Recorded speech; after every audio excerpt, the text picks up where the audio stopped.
함께 보실 말씀 요한복음 이제 6장 마무리 단계로 들어갑니다. 47절부터 58절 말씀. 47절부터 제가 읽겠습니다. 진실로 진실로 너에게 이르노니 믿는 자는 영생을 가졌나니 내가 곧 생명의 떡이니라. 너희 조상들은 광야에서 만나를 먹었어도 죽었거니와 이는 하늘에서 내려오는 떡이니 사람으로 하여금 먹고 죽지 아니하게 하는 것이니라. 나는 하늘에서 내려온 살아있는 떡이니 사람이 이 떡을 먹으면 영생하리라. 내가 줄 떡은 곧 세상의 생명을 위한 내 살이니라 하시니라. 그러므로 유대인들이 서로 다투어 이르되 이 사람이 어찌 능히 자기 살을 우리에게 주어 먹게 하겠느냐. 예수께서 이르시되 내가 진실로 진실로 너에게 이르노니 인자의 살을 먹지 아니하고 인자의 피를 마시지 아니하면 너희 속에 생명이 없느니라. 내 살을 먹고 내 피를 마시는 자는 영생을 가졌고 마지막 날에 내가 그를 다시 살리느니 내 살은 참된 양식이요 내 피는 참된 음료로다. 내 살을 먹고 내 피를 마시는 자는 내 안에 거하고 나도 그의 안에 거하나니 살아계신 아버지께서 나를 보내심에 내가 아버지로 말미암아 사는 것 같이 나를 먹는 그 사람도 나로 말미암아 살리라. 이것은 하늘에서 내려온 떡이니 조상들이 먹고도 죽은 그것과 같지 아니하여 이 떡을 먹는 자는 영원히 살리라. 아멘. 오늘 본문 이제 오병이어에 이어서 오병이어 이후에 따라온 떡에 관한 논쟁입니다. 우리가 원하는 떡 뭐죠? 사람들이 원했던 떡. 내 배를 불리고 또 나의 필요를 채워주는 나에게 이득이 되는 것들을 우리는 떡이라고 여깁니다. 우리 모두가 원하는 거죠. 풍요, 안정, 내 자존심을 지켜줄 어떤 힘과 어떤 자리, 권력 이런 종류의 것들입니다. 성경적인 용어로 한다면 안목의 정욕과 이생의 자랑 그리고 한마디로 얘기하면 욕심입니다. 교회밥 오래 먹다 보면 이렇게 되죠. 좀 거룩하게 보이기 쉽고요. 또 고상한 척 폼 잡는 것도 이제 익숙해져요. 근데 여러분 우리 종교심의 발현을 보면 역시 이런 욕심에 기반을 두고 있음을 부인할 수가 없습니다. 이런 군중을 향해서 예수님 말씀하십니다. 너희가 나를 찾는 것은 표적을 본 까닭이 아니요 떡을 먹고 배부른 까닭이다. 지난주 어떤 한 집사님과 얘기를 나누는데 이런 대화를 나눈 적이 있습니다. 설교 얘기를 하다가 요한복음을 쭉 보다 보면 사람들이 초지일간 말귀도 하나도 못 알아듣고요. 동문서답하고 그리고 자기들 욕심만 차리려고 하는데 이런 군중들을 보면서 예수님이 얼마나 화가 나셨을까 하는 그런 얘기를 했었어요. 사실 성경에 보면요. 예수님이 입이 좀 거른 편이셨습니다. 욕도 잘하셨어요. 바리새인들 보면서 뭐라고 욕했냐면 이 독사의 새끼들아 이렇게 욕했어요. 이게 뱀의 새끼란 얘기거든요. 근데 유대인들은 이 뱀 하면 어떻게 생각하는지 아세요? 사탄이에요, 사탄. 그래서 이 사탄의 새끼들아 이렇게 엄청난 욕을 막 하셨었습니다. 아마 시골 노동자 출신이라서 그런 면도 있었을 것 같기도 해요. 예수님의 마음을 내가 담아서 좀 표현을 보면 이런 뉘앙스로 얘기하셨을 것 같아요. 너희가 나를 찾은 이유가 표적 때문이 아니다. 그 탐욕의 아가리에다가 떡이나 가득 채워주길 바라는 것 아니냐? 좀 현장감 있으신가요? 주님 이어서 계속 이렇게 말씀하세요. 너희들이 추구하는 것은 썩을 양식이다. 우리가 그토록 바라고 갈구하는 것들이 금방 없어질 사라질 것들이고 썩어질 것들이다 이런 얘기 하시는 거예요. 한마디로 하나도 안 중요한 것들이다 이런 얘기 하시는 겁니다. 그럼 여기서 중요한 질문이 나오죠. 무엇이 중요한디? 무엇이 중요한디? 대답은 심플합니다. 본문 27절 같이 보시죠. 썩을 양식을 위하여 일하지 말고 영생하도록 있는 양식을 위하여 하라. 이 양식은 인자가 너에게 주리니 인자는 아버지 하나님께서 인치신 자니라. 뭐가 중하다고요? 영생하도록 있는 양식이 중하다. 그리고 쭉 오늘 본문 아까 읽어보시면 아시겠지만 그게 뭐냐면 생명의 떡으로 오신 예수 그리스도 자신이 중하다 이런 얘기 하시는 거예요. 이 말씀 한번 잘 보세요. 너희는 영생하도록 있는 양식을 위하여 뭐 하라고요? 일하라. 이렇게 얘기하셨죠. 말씀하신 후에 바로 이어서 이렇게 말씀하십니다. 이 양식은 인자가 너희에게 줄 것이다. 인자, 예수님이 주시겠다는 거예요. 주체가 예수님이십니다. 그러면 궁금하시죠? 주체는 예수님인데 나는 뭘 하라고, 뭘 일하라고 이렇게 하시나? 이 양식을 위해서 나는 무슨 일을 할까요? 이게 당시 유대인들의 질문이었어요. 우리가 어떻게 하나님의 일을 하오리까? 여러분, 우리는 본성적으로요, 하오를 좋아하고 찾고 또 묻습니다. 왜 그럴까요? 하오, 내가 뭘 하면 되겠습니까? 주체가 내가 되고 싶어서 자꾸 그러는 거예요. 내가 뭔가 해야지 내가 떳떳하니까, 그리고 내가 뭔가 할 수 있다고 착각하고 있으니까 그런 거예요. 여러분, 이게 선악과를 따먹은 죄의 본성이다. 성경은 그렇게 말하고 있습니다. 28절에 보면 우리가 어떻게 하여야 하나님 일을 하오리까? 이 질문을 보면 그 본성이 적나라하게 나와요. 주체가 누구죠? 우리. 더 정확하게 말하면 내가 주인이 되고자 하는 그 본성. 그래서 내가 주체가 돼서 뭔가 행해보겠다고 하는 그게 바로 죄성입니다. 내가 뭐 좀 하면 되겠습니까? 내가 복 받으려면 뭐 할까요? 영생을 얻으려면 어떻게 해야 될까요? 어떻게 하면 내가 하나님 기쁘게 해드릴 수 있을까요? 어떻게 하면 하나님께 쓰임 받을 수 있습니까? 어떻게 하면 천국에 큰 집 짓고 천국 가면 상급도 받고 이렇게 할 수 있을까요? 이런 질문 많이 해보셨죠? 다 좋은 질문 같고 믿음의 사람들이 던지는 질문 같지만 하나같이 잘 보십시오. 주체가 나예요. 예수님 말씀하십니다. 하나님께서 보내신 이를 믿는 것이 하나님의 일이다. 뭐 하려고 그러지 말고 그냥 믿으래요. 그럼 또 질문 나오죠. 믿음이 무엇입니까? 주는 거 잘 받아먹는 게 믿음입니다. 주는 거 잘 받아먹는 게. 자존심 부리지 말고 또 내가 스스로 어떻게 해보려고 하지 말고요. 그저 거저 주신 은혜를 내가 받아 누리는 것이 믿음입니다. 왜냐하면 참 믿음은요, 주체가 바뀌는 것이거든요. 주체가 바뀌는 거예요. 주체가 어떻게 바뀌죠? 나에서 그리스도로 바뀌는 것이 믿음의 본질입니다. 근데 여러분, 주체가 여전히 내가 되고 내가 내 삶의 주인 노릇을 하면 믿음을 엉뚱하게 받아들여요. 또 오해하기 딱 좋습니다. 30절 한번 보실까요? 그들이 묻되 그러면 우리가 보고 당신을 믿도록 행하시는 표적이 무엇이니까? 하시는 일이 무엇이니까? 당신 좀 믿을 수 있게 표적을 보여달라는 거예요. 당신 뭘 할 수 있겠어? 따져 묻는 겁니다. 우리 조상들은 하늘에서 만나가 비오듯 내리는 이적을 날마다 체험했고 한 번도 광야에서 굶지 않았는데 당신은 우리를 위해서 뭘 보여줄 것이고 또 뭘 줄 것입니까? 이렇게 답답하고 뻔뻔한 질문을 하고 있는 거예요. 이런 사람들 보면 짜증이 좀 나시죠? 근데 이게 유대인의 모습만이 아닙니다. 우리의 모습이에요. 내가 좀 믿을 수 있게 나를 좀 설득해 보시죠. 그럼 내가 한번 믿어드릴게. 우리 태도가 은연중에 이렇게 하나님께 들이대는 경우가 많아요. 내 눈에 뭘 확 보여주시던지 내가 무슨 체험을 하게 해주던지 하면 내가 믿겠습니다. 근데 여러분 생각해 보세요. 우리가 어떻게 이 자리까지 왔나요? 왜 여기 앉아 계세요? 뭐 예수님의 말씀을 듣고 우리가 설득을 당해서 여기 왔습니까? 아니면 내 종교성이 뭐 남들보다 특출나서 이 자리에 오게 되셨나요? 여러분 잘 명심하십시오. 기독교는 어떤 도가 주어지고요.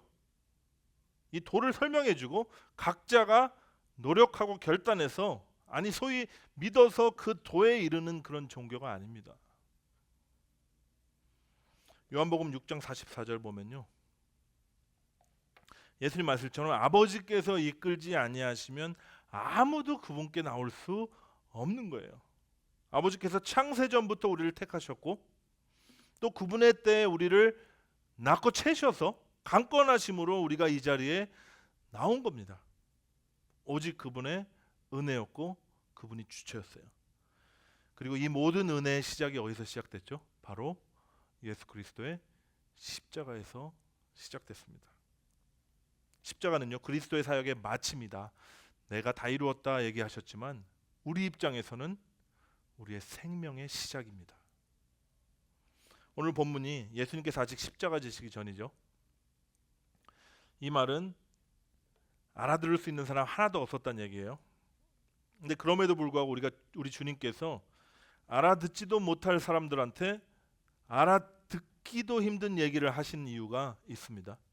그것도 복음의 진수고 구원의 핵심이 담긴 엑기스를 막 쏟아내세요. 누구를 위해서 그러셨을까요? 앞으로 눈 뜨고 귀가 열려서 들을 수 있는 자들을 위해서. 더 구체적으로 얘기하면 주님의 은혜로 눈이 열리고 귀가 열려서 예수님의 말씀을 이제는 알아들을 수 있는 저와 여러분들을 위해서 말씀하신 거예요. 우리가 받은 이 복음의 진수를 만끽하라고, 또 그 구원을 누리게 하시려고 말씀하셨던 겁니다. 그럼 우리가 잘 들어봐야겠죠? 무슨 말씀하셨는지, 무엇이 중요한지.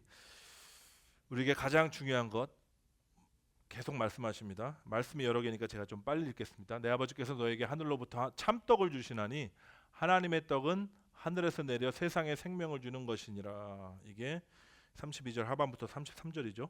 뭐라 그러셨죠? 생명을 주는 것이다. 생명에 관계된 것이 중하다, 이런 말씀입니다. 35절 보시죠. 예수께서 이르시되 나는 생명의 떡이니 내게 오는 자는 결코 줄이지 아니할 터이요 생명이 또 나오죠. 나를 믿는 자는 영원히 목마르지 아니하니라.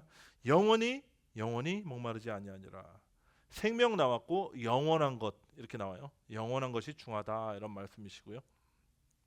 39절 또 보면 내 아버지의 뜻은 아들을 먹고 믿는 자마다 뭐를? 영생을 얻는 이것이다. 영생이 무슨 약자죠? 영원한 생명. 영원 플러스 생명이 영생입니다. 쉽죠? 47절 계속 이어서 말씀하세요. 진실로 너에게 이르노니 믿는 자는 영생을 가졌나니 내가 곧 생명의 떡이다. 또 영생 나오죠. 51절 볼까요? 나는 하늘에서 내려온 살아있는 떡이니 사람이 이 떡을 먹으면 영생하리라. 내가 줄 떡은 곧 세상의 생명을 위한 내 살이다. 또 생명 나오죠. 내 살을 먹고 내 피를 마시는 자는 영생을 가졌고 마지막 날에 내가 그를 다시 살리니 내 살은 참된 양식이요 내 피는 참된 음료다. 또 영생이요. 이것은 하늘에서 내려온 떡이니 조상들이 먹고도 죽은 그것과 같지 아니하여 이 떡을 먹는 자는 영원히 살리라. 뭐죠? 영원히 살리라. 영생입니다. 계속 찾아볼까요? 요한복음에 20번 나오거든요. 여기서 시간 관계상 여기까지 보겠습니다. 여러분, 이 말씀들이 무엇을 강조하고 있죠? 어디로 향하고 있나요? 뭐 자세히 묵상할 필요도 없어요. 그냥 얼핏 보고 대충 읽어도요. 뭘 향하고 있냐면 예수님의 관심이 뭐냐? 오직 우리에게 참 생명을 주시는 것이고 또 우리가 그 영원한 생명, 영생을 받아 누리도록 하는 것이 그분의 유일한 관심이었다. 그것을 알 수 있어요. 육신의 욕심을 채우기 위해서 건강하게 만들고 뭐 필요한 것 막 아가 아니라 입에다 막 넣으시려고 하는 거에 예수님 관심이 1도 없었습니다. 근데 여러분, 우리는 어떻습니까? 우리에게는 무엇이 관심사죠? 한번 생각해 보세요. 눈에 보이는 육신의 삶이 더 중요하세요? 아니면 눈에 보이지 않는 영생이 더 중요하세요? 제가 뭐 육은 속하고 뭐 생명과 영혼은 뭐 거룩하다 뭐 이런 이원론 말씀드리는 게 아니고요. 진짜 중요한 게 뭔지 우리가 알아야 된다라는 것입니다. 그래야 우리가 눈에 보이는 이 문제들, 여러 상황 가운데 우리가 전전긍긍하지 않을 수 있고요. 두려움과 염려 가운데 낙심하지 않을 수 있고 영생을 여기서 누릴 수 있기 때문입니다. 하나님 나라는 뭐라 그랬죠? 의와 평강과 희락이라 그랬는데 그 영원한 하나님의 나라를 지금 여기서 살아야 되지 않겠습니까? 여러분, 예수님 우리 구원하러 오셨어요. 무엇으로부터 구원하러 오셨습니까? 아무런 값어치가 하나도 없는 하찮은 것에 인생을 허비하는 우리를 구원하러 오셨어요. 너희는 짐승도 아니고 기계도 아니고 소모품도 아니다. 너희는 내 명령을 받아서 내 일을 수행하는 종도 아니다. 너희들은 내 자녀다. 이것을 알려주려고 주님 오셨고요. 그러니까 이렇게 헛되게 살지 마라. 눈에 보이는 이 찰나 같은 인생에 얽매여 살지 말고 이제는 영생을 살아라. 이것이 여러분 복음입니다. 저는 개인적으로도 이 영생이 얼마나 중요한 것인지 깨달은 경험이 있어요. 제가 평신도 시절에 탄자니아 선교사 시절에 이제 평신도가 교회를 개척하게 된 두 가지 만남이 있었습니다. 그 중에 한 명이 이 사진에 나오는 이 파리다라는 자매입니다. 제가 여러 번 간증한 적이 있어서 들으신 분도 계시겠지만 저는 계속 할 겁니다. 이 자매 아주 아기 때부터 중증 소아마비를 알아가지고요. 몸이 뒤틀린 채로 마비가 되어 살아가는 그런 자매였어요. 스스로의 힘으로 입을 못 다물어가지고 늘 침을 닦아줘야 되고요. 그리고 입을 열고 저렇게 사니까 감기도 자주 걸렸습니다. 바다가 바로 지천인 곳에 사는데 자기 힘으로는 갈 수가 없잖아요. 그리고 누구 하나 데려가 주는 사람이 없으니까 맨날 칙칙한 방에 누워가지고 바다가 뭔지를 본 적이 없다고 그러더라고요. 그래가지고 제가 데리고 갔었습니다. 예. 태어나서 처음으로 이제 바다를 딱 보여주니까 얼마나 좋았는지 한참 동안을 계속 소리를 지르더라고요. 그러다 어느 날 제가 파리다 집에 찾아갔는데 그날따라 방이 어두침침한 거예요. 쾌쾌한 냄새가 나고 얼굴을 딱 봤더니 파리가 이렇게 막 붙어 있는데 큰 눈으로 꿈뻑꿈뻑 저를 바라보는 이 파리다를 보니까 제게 문득 이런 질문이 떠올랐습니다.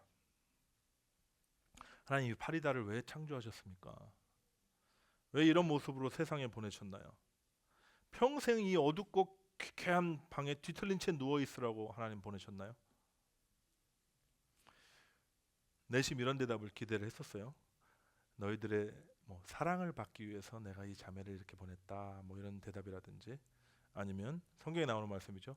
그에게서 하나님이 하시는 일을 나타내려고 내가 이렇게 만들었다. 이런 말씀을 기대했는데 제 가슴 속에 문득 이런 내적인 음성이 들려왔습니다. 이 파리다가 너보다 복을 더 많이 받았다 그러시는 거예요. 깜짝 놀랐죠. 속으로 따졌습니다. 이 모습을 좀 보십시오. 이렇게 가련한 불쌍한 처지를 좀 보세요. 어떻게 이 자매가 나보다 더 복을 많이 받았다고 하십니까? 그때 이런 말씀을 주시더라고요. 너는 이 땅에서 이미 복을 많이 받았잖아. 건강한 몸 가지고 태어나서 공부도 네가 지긋지긋하다 할 만큼 공부도 많이 해봤고 이렇게 나를 위해서 살아보겠다고 탄자니아 땅에 와서 열심히 뛰어다니면서 마음껏 사역하고 있잖아. 그런데 이 자매는 여기서 받은 게 하나도 없다. 그렇지만 영원 가운데서는 나와 함께 누릴 거야. 이런 마음을 주셨어요. 제가 마음속에 이제 감동으로 들은 말을 파리다 어머니에게 전했을까요? 안 전했을까요? 전했습니다. 저기 앉아 계신 분한테 하나님 지금 내게 이런 말씀을 주셨는데 당신 딸이 나보다 더 복을 많이 받았다고 하신다. 어머니가 안 믿으시더라고요. 그때 문득 누가복음 말씀이 떠올라서 거지 나사로와 부자 얘기를 해줬습니다. 여기 가난하고 병들고 비천한 거지 나사로가 있지 않냐. 그리고 날마다 호화롭게 잔치하는 부자가 있지 않냐. 근데 나중에 누가 더 복을 많이 받고 누리게 되냐. 하나님 품에 안겨서요. 영생을 누리게 되는 자가 바로 그 거지 나사로가 아닙니까? 제가 이렇게 말한 다음에 파리다가 그렇게 될 것입니다 하니까 어머니가 얼굴이 좀 환해지시더라고요. 그때 제가 선포했죠. 내가 이제 교회를 시작하게 될 것이고 매주 차를 가지고 와서 너 파리다를 교회로 데려가서 같이 예배드리자 이렇게 선포하는 바람에 그 약속을 지키느라고 교회를 시작했습니다. 예. 그리고 개척 예배부터 지금까지 단 한 번도 빠지지 않고 예배당 가장 앞에 누워서 예배를 드리는 정말 귀한 자매가 됐습니다. 몇 년째 한 번도 안 빠지고 예배 드리는지 몰라요. 저는 이 일을 통해서 분명하게 깨달았어요. 아, 이 찰나 같은 인생은 아무것도 아니구나. 하나님이 우리에게 이 찰나 같은 인생을 허락하신 이유는 영생을 준비하라고 주셨구나. 영생이 중요한 것이지 육신의 삶이 중요한 것이 아니구나. 저는 파리다를 통해서 확실하게 알았습니다. 여러분, 이 영생에 대해서 눈이 뜨이면요, 이 땅에서 좀 고난받는 것쯤은 아무것도 아니에요. 무시받는 것쯤은 괜찮습니다. 성공하지 못해도 괜찮아요. 여러분, 스데반 집사 보십시오. 군중들이 돌을 들어서 치려고 했는데 그게 뭘 의미하는지 아세요? 너는 하나님의 저주를 받아서 쳐 죽일 놈이다 하는 게 돌을 들고 치는 거예요. 그때 영원 가운데서 자기를 기다리고 계신 예수님을 보았습니다. 그리고 이렇게 얘기하죠. 이 자들을 용서해 주십시오. 예수님이 십자가에서 했던 그 고백을 그 입술을 통해서 해요. 초대교회 성도들은 왜 이렇게 무서웠겠죠, 물론. 그렇지만 담담하게 죽음을 받아들였습니까? 성경에 보니까 더 나은 본향을 사모했다 이렇게 나와요. 여러분, 파리다가 나보다 복받은 자다 하는 얘기를 들었을 때 믿었습니다. 그렇다고 네가 지금 파리다처럼 살 수 있냐? 이렇게 물어본다면 자신이 없었어요. 근데 지금은 확실하게 대답할 수 있습니다. 상관없습니다. 영원 가운데 주님을 더 깊이 알아갈 수 있고 주님과 하나 되는 그 복을 내가 받을 수만 있다면, 누릴 수만 있다면 아무래도 좋습니다. 정말 그렇게 됐어요. 영원에 비하면요, 이 점도 안 되는 이 찰나의 시간에 우리가 연연할 필요가 없기 때문입니다. 여러분, 요한이 네 번째 복음서를 쓴 이유가요, 이 영생을 얻고 또 영생을 살게 하려 함이다 이렇게 얘기하고 있어요. 뭐 영생을 얻는 비법을 알려주려고 그런 건 아닙니다. 너희가 이 영생은 너희로부터 나온 것이 아니라 하나님으로부터 주어진 것이다 하는 것을 알려주려고 했던 것이고요. 그리고 영생을 소유한 자로서 그 영생을 이 땅에서 누리게 합니다. 이렇게 목적을 가지고 의도적으로 쓴 복음서입니다. 마태, 마가, 누가복음 다 합쳐도요, 영생이라는 단어가 12번 나오거든요. 요한복음에 아까 제가 몇 번 나온다고 그랬죠? 20번 나와요. 20번. 그렇다면 그토록 중요한 영생이 무엇일까요? 누군가가 여러분에게 영생이 뭐야? 이렇게 물어보신다면 뭐라고 대답하실래요? 그냥 영원히 죽지 않고 사는 거야. 어디서 지옥에서 살지 천국에 살지 몰라. 뭐 이렇게 대답하시면 안 되잖아요. 진짜 영생이 무엇인지, 영생의 본체가 되신 예수님께서 어떻게 정의하고 계신지 한번 보십시오. 같이 읽겠습니다. 시작. 영생은 곧 유일하신 참 하나님과 그가 보내신 자 예수 그리스도를 아는 것이니이다. 제가 여러 번 말씀드렸죠. 아는 것, 기노스코라는 헬라어 단어는 마리아가 나는 남자를 알지 못합니다 할 때 얘기했던 그 단어예요. 그 말은 부부가 한 몸을 이루듯이 그런 친밀한 연합의 그런 알을 얘기하는 것입니다. 다시 말해서 영생은 하나님과의 연합이고 그리스도와의 하나됨이에요. 그렇다면 우리 질문이 바뀌어야겠죠. 지금 내가 여기서 어떻게 영생을 누릴 수 있습니까? 하는 질문이 이렇게 바뀌어야 됩니다. 어떻게 하면 내가 지금 여기서 그리스도와 하나가 될 수 있습니까? 이 질문도 예수님 대답 들어보셔야죠. 예수께서 이르시되 내가 진실로 진실로 너희에게 이르노니 인자의 살을 먹지 아니하고 인자의 피를 마시지 아니하면 너희 속에 생명이 없느니라. 내 살을 먹고 내 피를 마시는 자는 영생을 가졌고 마지막 날에 내가 그를 다시 살리겠다. 그리스도의 살을 먹고 피를 마시래요. 더 어렵죠? 어떻게? 어떻게 우리가 예수님의 살을 먹고 피를 마실 수 있을까요? 그 해답이 오늘 본문에 있습니다. 안 읽었지만 6장 63절에 있습니다. 다 같이 읽겠습니다. 시작. 살리는 것은 영이니 육은 무익하니라. 내가 너에게 이른 말은 영이요 생명이라. 어떻게 그리스도의 살을 먹냐면요, 그분의 말을 먹으라고 하십니다. 그리고 그 말씀이 우리의 영을 살리신대요.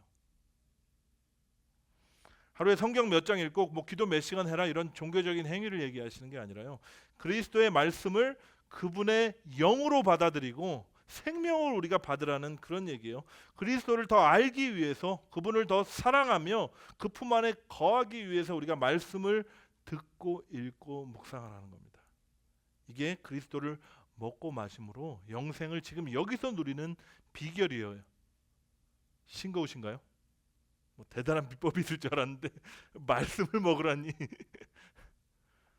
다른 비법이 없어요. 내가 너에게 이른 말이 영이요 생명이라. 이 말씀 앞에 우리가 해야 될 대답은 오직 하나입니다. 주여 영생의 말씀이 주께 있사오니 우리가 네게로 가오리이까. 한번 해볼까요? 시작. 주여 영생의 말씀이 주께 있사오니 우리가 누구에게로 가오리이까. 영생의 말씀이 주께 있습니다. 영생이 뭐예요? 그리스도를 아는 것인데 우리가 말씀을 양식으로 삼아서 먹을 때 그분을 알게 되는 거예요. 왜냐하면 말씀은 곧 그리스도시거든요. 요한복음 그렇게 시작하잖아요. 말씀은 곧 그리스도다. 이거부터 딱 전제로 했고 요한복음 1장 1절을 시작합니다. 여러분 사랑하는 애인끼리 얼굴 뜯어먹고 산다 그런 얘기 들어보셨나요? 뭐 소시절에 연애를 별로 안 해봐가지고 못 들어보신 분도 계실 텐데 얼굴 뜯어먹는다 뭔 뜻이죠? 얼굴만 쳐다보고 있어도 너무 좋으니까 계속 얼굴만 쳐다본다 뭐 이런 얘기예요. 여러분 예수님의 얼굴 좀 뜯어먹고 사십시오. 예. 예수님 말씀하셨잖아요. 나는 하늘에서 내려온 떡이라 너희들 좀 먹어라. 내 살을 먹어라. 내 피를 마셔라. 그러면 내가 너희 안에 거하고 너희가 내 안에 거하리라. 이게 영생이다. 주님 그 말씀하시는 거예요. 예수가 생명이고 예수가 말씀입니다. 여러분 매일의 일상 가운데 말씀을 뜯어 먹으십시오. 예수님의 얼굴을 뜯어 먹는 것은 말씀을 뜯어 먹으면 돼요. 말씀을 가까이 하십시오. 운전 중에도 틀어놓으세요. 좀 졸리실까 봐 걱정이 되긴 하지만 화장실에서 잠깐이라도 한 구절이라도 한번 핸드폰 들고 들어가시니까 한번 보세요. 그리고 청고마비의 계절이잖아요. 말도 살찌는데 우리의 영이 살찌우기 위해서 제가 주보의 뒤에 광고에 넣습니다. 정교의 말씀 읽기. 이번 주는 요한복음 1장부터 6장입니다. 예, 요한복음 1장부터 6장. 우리 설교도 들었잖아요. 쭉 계속.